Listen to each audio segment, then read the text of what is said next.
ನಮಸ್ಕಾರ. ಇದೀಗ ತಾನೇ ಬಂದ ಎಲ್ಲ ಶಾಕಿಂಗ್ ಮಾಹಿತಿಗಳು. 5,000 ಕೋಟಿ ಗೃಹಲಕ್ಷ್ಮಿ ಯೋಜನೆ ನಂತರ ಅನ್ನಭಾಗ್ಯ ಯೋಜನೆಗೆ ಮೀಸಲಿಟ್ಟಿದ್ದ 657 ಕೋಟಿ ರೂಪಾಯಿ ಕೂಡ ಜಮಾ ಆಗಿಲ್ಲ ಎನ್ನುವ ಮಾಹಿತಿ ಬಂದಿದೆ. ಇದೇ ವಿಚಾರ ಮುಂದಿಟ್ಟುಕೊಂಡು ಬಿಜೆಪಿ ನಾಯಕರು ಸರ್ಕಾರದ ಮೇಲೆ ಮುಗಿಬಿದ್ದಿದ್ದಾರೆ. ವಿಡಿಯೋನ ನೀವು ಪೂರ್ತಿಯಾಗಿ ನೋಡಿ. ಮತ್ತೊಂದೆಡೆಯಲ್ಲಿ ವಾಟ್ಸಪ್ ಬಳಕೆದಾರರೇ ಎಚ್ಚರ. ನಿಮ್ಮ ಮೊಬೈಲ್ಗೆ ವಾಟ್ಸಪ್ನಲ್ಲಿ 3 ಚುಕ್ಕೆಗಳ ಮೆಸೇಜ್ ಬಂದರೆ ಕ್ಷಣಾರ್ಧದಲ್ಲಿ ಬ್ಯಾಂಕ್ ಖಾತೆಯಿಂದ ಹಣ ಲಪಟಾಯಿಸಲಾಗುತ್ತೆ. ಈಗಾಗಲೇ ಒಬ್ಬರು 3,40,000 ರೂಪಾಯಿ ಹಣ ಕಳೆದುಕೊಂಡಿದ್ದಾರೆ. ಹಾಗಾಗಿ ವಿಡಿಯೋನ ನೀವು ಪೂರ್ತಿಯಾಗಿ ನೋಡಿ. ಇನ್ನು ಕೊನೆಗೂ ಚಿನ್ನ ಪ್ರಿಯರಿಗೆ ಭರ್ಜರಿ ಗುಡ್ ನ್ಯೂಸ್. ಶುಕ್ರವಾರ ಚಿನ್ನದಲ್ಲಿ ದೊಡ್ಡ ಮಟ್ಟದಲ್ಲಿ ಕುಸಿತ. 82,300 ರೂಪಾಯಿ ಚಿನ್ನ ಕುಸಿತ. ಬೆಳ್ಳಿಯೂ ಕೂಡ 1 ಲಕ್ಷ ಆಸುಪಾಸು ಕುಸಿತವಂತೆ. ಸ್ನೇಹಿತರೆ, ಎಲ್ಲ ಮಾಹಿತಿಗಳನ್ನು ನೋಡೋಣ. ವಿಡಿಯೋನ ನೀವು ಸ್ವಲ್ಪನೂ ಸ್ಕಿಪ್ ಮಾಡಬೇಡಿ. ಅಂತಾರಾಷ್ಟ್ರೀಯ ಮಾರುಕಟ್ಟೆಯಲ್ಲಿ ಚಿನ್ನ ಕುಸಿತವಾಗಿದೆ. ಕಾರಣವೇನು? ಇನ್ನು ಚಿನ್ನ ಕುಸಿತವಾಗುತ್ತಾ ಅಥವಾ ಏರಿಕೆ ಆಗುತ್ತಾ? ಎಲ್ಲ ಮಾಹಿತಿಗಳನ್ನು ಡೀಟೇಲ್ ಆಗಿ ನೋಡೋಣ. ಅದಕ್ಕಿಂತ ಮೊದಲು ನೀವು ನಮ್ಮ ಚಾನಲ್ಗೆ ಮೊದಲು ಬಾರಿ ಭೇಟಿ ಕೊಡುತ್ತಿದ್ರೆ ದಯವಿಟ್ಟು ಸಬ್ಸ್ಕ್ರೈಬ್ ಆಗಿ ಪಕ್ಕದಲ್ಲಿ ಕಾಣಿಸೋ ಗಂಟೆ ಒತ್ತಿ. ಇದರಿಂದ ರಾಜ್ಯದ ಮುಖ್ಯವಾದ ಮಾಹಿತಿಗಳು ನಿಮಗೆ ಸಿಗುತ್ತವೆ. ವಿಡಿಯೋಗೆ ಲೈಕ್ ಮಾಡ್ತಾ ವಿಡಿಯೋನ ಪೂರ್ತಿಯಾಗಿ ನೋಡಿ. ಬನ್ನಿ ಸ್ನೇಹಿತರೆ, ಎಲ್ಲ ಮುಖ್ಯವಾದ ಮಾಹಿತಿಗಳನ್ನು ಡೀಟೇಲ್ ಆಗಿ ನೋಡೋಣ. ವಿಡಿಯೋ ಶುರು ಮಾಡೋಕ್ಕಿಂತ ಮೊದಲು ಜನವರಿ ತಿಂಗಳಲ್ಲಿ ನಿಮ್ಮ ಬ್ಯಾಂಕ್ ಖಾತೆಗೆ 2,000 ರೂಪಾಯಿ ಜಮಾವಾಯ್ತಾ? ಕಮೆಂಟ್ ಮಾಡಿ. ಹೌದು, ಇನ್ನೂ 2 ದಿನಗಳಲ್ಲಿ ಜನವರಿ ತಿಂಗಳು ಮುಕ್ತಾಯ. ಆದರೆ ಸ್ನೇಹಿತರೆ, ಈಗ ಕೆಲ ಫಲಾನುಭವಿಗಳಿಗೆ ಹಣ ಜಮಾ ಆಗ್ತಾ ಇದೆ. ಹೌದು, ಸೆಪ್ಟೆಂಬರ್ ತಿಂಗಳ 24ನೇ ಕಂತು ಕೆಲ ಫಲಾನುಭವಿಗಳಿಗೆ ಜಮಾವಾಗಿದೆ. ಆದರೆ ಇನ್ನು ಫೆಬ್ರವರಿ ಮತ್ತು ಮಾರ್ಚ್ ತಿಂಗಳ ಹಳೆಯ ಕಂತು 4,000 ರೂಪಾಯಿ ಜಮಾವಾಗಿಲ್ಲ. ಆದರೆ ಇದೇ ಮಧ್ಯೆ ಮತ್ತೊಂದು ಶಾಕಿಂಗ್ ಮಾಹಿತಿ ಬೆಳಕಿಗೆ ಬಂದಿದೆ.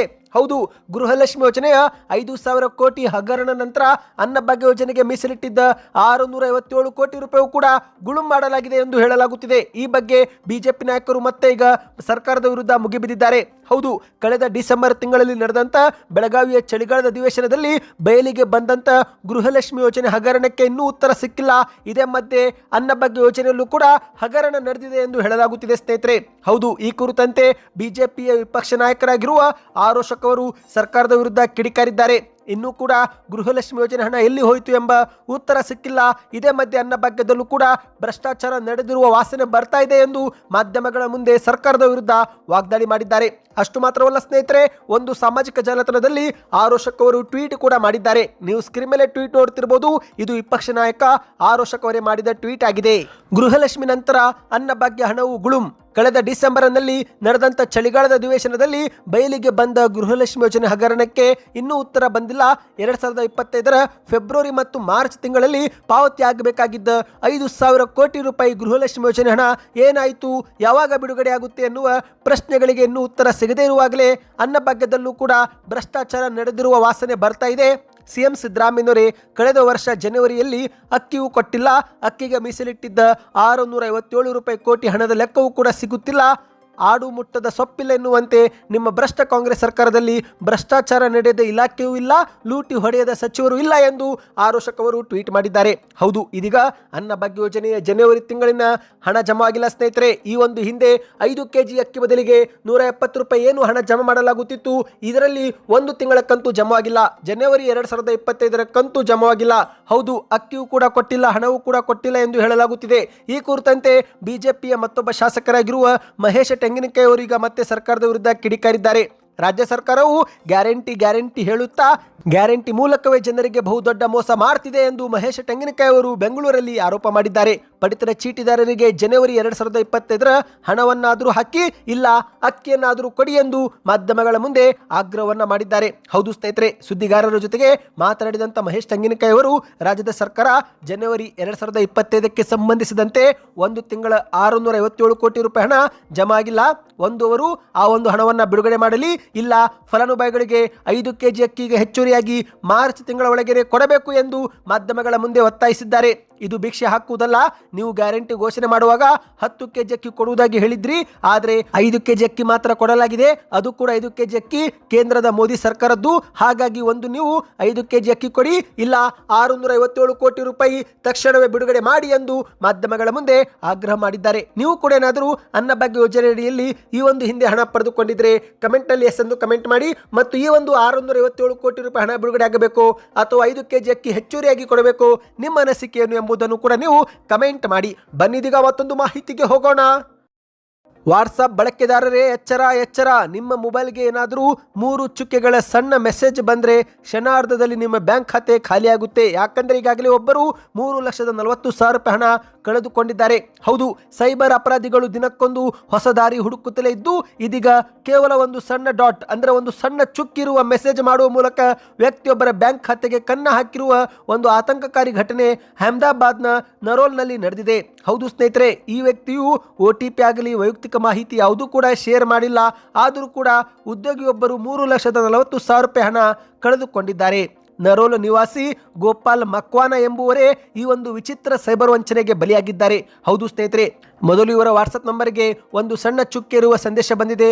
ಅದಾದ ನಂತರ ಮತ್ತೊಂದು ಬಂದಿದೆ. ಹೀಗೆ ಸತತವಾಗಿ 3 ಚುಕ್ಕೆ ಬಂದಿದೆ. ಏನು ಅಂತ ಕ್ಲಿಕ್ ಮಾಡುತ್ತಿದ್ದಂತೆ ಕ್ಷಣದಲ್ಲೇ ಪೂರ ಮೊಬೈಲು ಹ್ಯಾಂಗ್ ಆಗಿದೆ ಎಂದು ಹೇಳಲಾಗುತ್ತಿದೆ. ಇನ್ನು ಮೊಬೈಲ್ ಹ್ಯಾಂಗ್ ಆಗಿ ಏನಾಯಿತು ಎನ್ನುವಷ್ಟರಲ್ಲೇ ಬ್ಯಾಂಕ್ ಖಾತೆಯಿಂದ ಹಂತ ಹಂತವಾಗಿ 3,40,000 ರೂಪಾಯಿ ಡ್ರಾ ಆಗಿರುವುದು ಸಂದೇಶ ಬಂದಿದೆ. ಹೌದು ಸ್ನೇಹಿತರೆ, ಇದೊಂದು ನಿಜಕ್ಕೂ ಆತಂಕಕಾರಿ ಸುದ್ದಿಯಾಗಿದೆ. ಯಾಕಂದರೆ ಇಲ್ಲಿ OTP ಆಗಲಿ ಯಾವುದೇ ವೈಯಕ್ತಿಕ ಮಾಹಿತಿ ಶೇರ್ ಮಾಡಿಲ್ಲ. ಆದರೂ ಕೂಡ ಬ್ಯಾಂಕ್ನಿಂದ ಹಣ ಕದಿಯಲಾಗಿದೆ. ಅಂದಹಾಗೆ ಇವರಿಗೆ ಮೊದಲು ಒಂದು ಕರೆ ಬಂದಿತ್ತಂತೆ. ಆ ಒಂದು ಕರೆಯಲ್ಲಿ KYC ಅಪ್ಡೇಟ್ ಮಾಡಿಕೊಳ್ಳುವಂತೆ ಹೇಳಲಾಗುತ್ತಿತ್ತು. ಆದರೆ ಇವರು ತಕ್ಷಣವೇ ಜಾಗರೂಕರಾಗಿ ಕರೆ ಕಟ್ ಮಾಡಿದ್ದಾರೆ. ಆದರೆ ನಂತರ ಮೊಬೈಲ್ಗೆ ಸತತವಾಗಿ 3 ಮೆಸೇಜ್ ಬಂದಿದ್ದು ಸಂಜೆ ಮೊದಲಿಗೆ 5,000 ರೂಪಾಯಿ ಕಡಿತವಾಯಿತು. ನಂತರ ಎರಡನೇ ಬಾರಿಗೆ ವಂಚಕರು ವಾಟ್ಸಪ್ ಸಂದೇಶದ ತಂತ್ರ ಬಳಸಿ ಈ ಒಂದು 3 ಸಣ್ಣ ಚುಕ್ಕೆಗಳ ಮೆಸೇಜ್ ಕಳುಹಿಸಿ ಮೊಬೈಲ್ ಹ್ಯಾಂಗ್ ಮಾಡಿ ಲಕ್ಷಾಂತರ ರೂಪಾಯಿ ದೋಚಿದ್ದಾರೆ.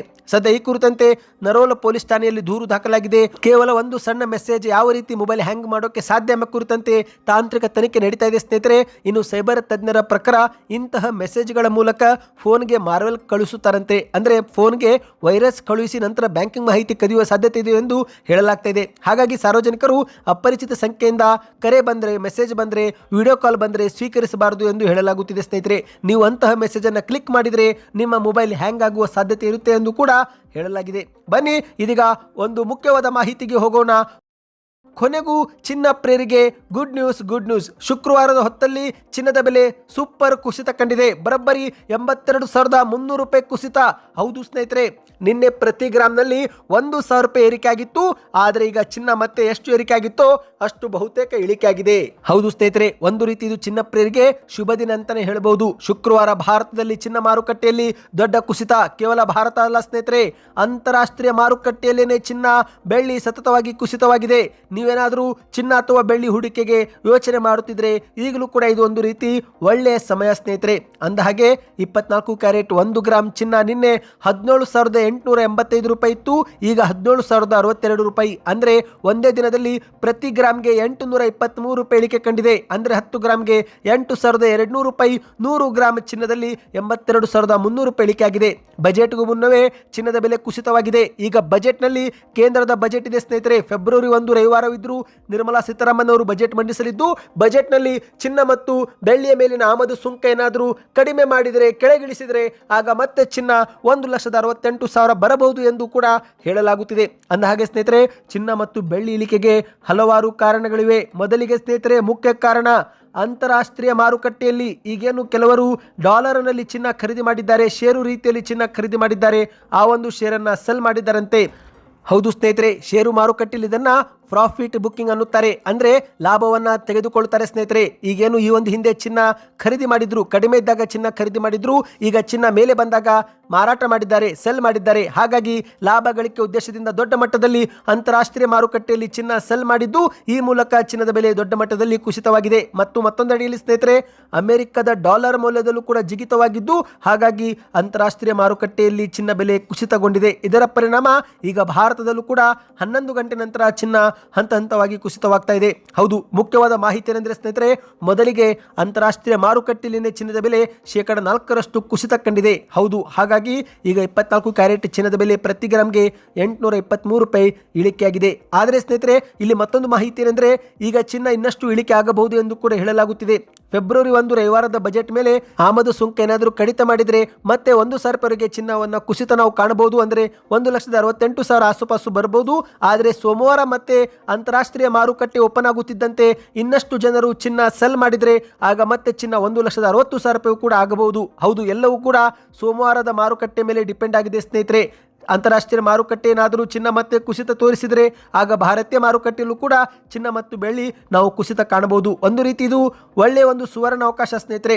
ಸತತವಾಗಿ ಚಿನ್ನ ಕುಸಿತವಾಗಬೇಕು. ಕುಸಿತವಾದರೆ ಎಷ್ಟೋ ಜನರಿಗೆ ಮತ್ತೆ ಚಿನ್ನ ಖರೀದಿ ಮಾಡಲು ಸಹಾಯಕವಾಗುತ್ತೆ. ಯಾಕಂದ್ರೆ ಈಗಾಗಲೇ ಬಡ ಮತ್ತು ಮಧ್ಯಮ ವರ್ಗದವರು ಚಿನ್ನ ಖರೀದಿ ಮಾಡುವ ಒಂದು ಆಸೆಯನ್ನು ಬಿಟ್ಟುಬಿಟ್ಟಿದ್ದಾರೆ. ಯಾಕಂದ್ರೆ ಚಿನ್ನ 1,80,000 ರೂಪಾಯಿವರೆಗೂ ಟಚ್ ಮಾಡಿ ಬಂದಿದೆ ಸ್ನೇಹಿತರೆ.